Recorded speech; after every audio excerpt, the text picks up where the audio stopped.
Hello അസ്സലാമു അലൈക്കും. എല്ലാവർക്കും നാച്ചുറൽസ് വേൾഡിലേക്ക് സ്വാഗതം. ഞാനിവിടെ ഉണ്ടാക്കാൻ പോകുന്നത് 3 ഇൻഗ്രീഡിയൻസ് വെച്ച് ഒരു ബീഫ് വരട്ടാണ്. പെട്ടെന്ന് ഉണ്ടാക്കാം. ഇനി ഇങ്ങനെ ഉണ്ടാക്കാൻ നോക്കാം. അതിനായി ഒരു കുക്കർ അടുപ്പത്ത് വെച്ചിട്ടുണ്ട്.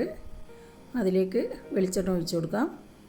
ഇതിലേക്ക് നന്നായി വൃത്തിയാക്കിയ ഒരു 10-25 ചെറിയ ഉള്ളി ചേർത്ത് കൊടുക്കാം.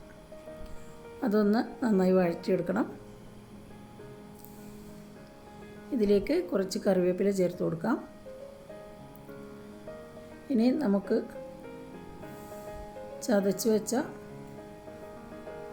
മുളക് ചേർത്ത് കൊടുക്കാം. ഇത് 1.5 ടീസ്പൂൺ ഇട്ടിട്ടുണ്ട്. ഇതൊന്ന് നന്നായി വഴറ്റിയെടുക്കാം. കൂടുതൽ ഇളക്കണ്ട, കരിഞ്ഞു പോവും. ഇതിലേക്ക് നമ്മൾ കഴുകി വൃത്തിയാക്കി വെച്ച ബീഫ് ഇട്ട് കൊടുക്കാം. ഒന്ന് മിക്സ് ചെയ്ത് ആവശ്യത്തിന് ഉപ്പും ചേർത്ത് നമുക്കിത് വേവിച്ചെടുക്കാം.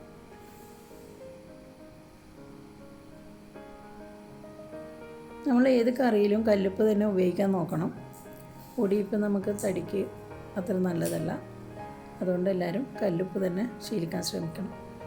ഇനി നമുക്ക് കുക്കർ അടച്ച് വെച്ച് വേവിച്ചെടുക്കാം. ഇത് നന്നായി വെന്ത് വറ്റി വന്നിട്ടുണ്ട്. കുറച്ചുകൂടി വറ്റിച്ചെടുക്കുന്നത് നല്ലതാണ്. ഗ്രേവി വേണ്ടവർക്ക് കുറച്ച് ഗ്രേവിയോടെ എടുക്കാം. ഇത്രയേ പണിയുള്ളൂ. പെട്ടെന്ന് ഉണ്ടാക്കിയെടുക്കാം. നല്ല സ്വാദിഷ്ടമായ ബീഫ് വരട്ട് റെഡിയായി. ഇത് ബാച്ചിലേഴ്സിനൊക്കെ പെട്ടെന്ന് ഉണ്ടാക്കാൻ പറ്റുന്ന റെസിപ്പിയാണ്. എല്ലാവർക്കും ഇഷ്ടമാവും.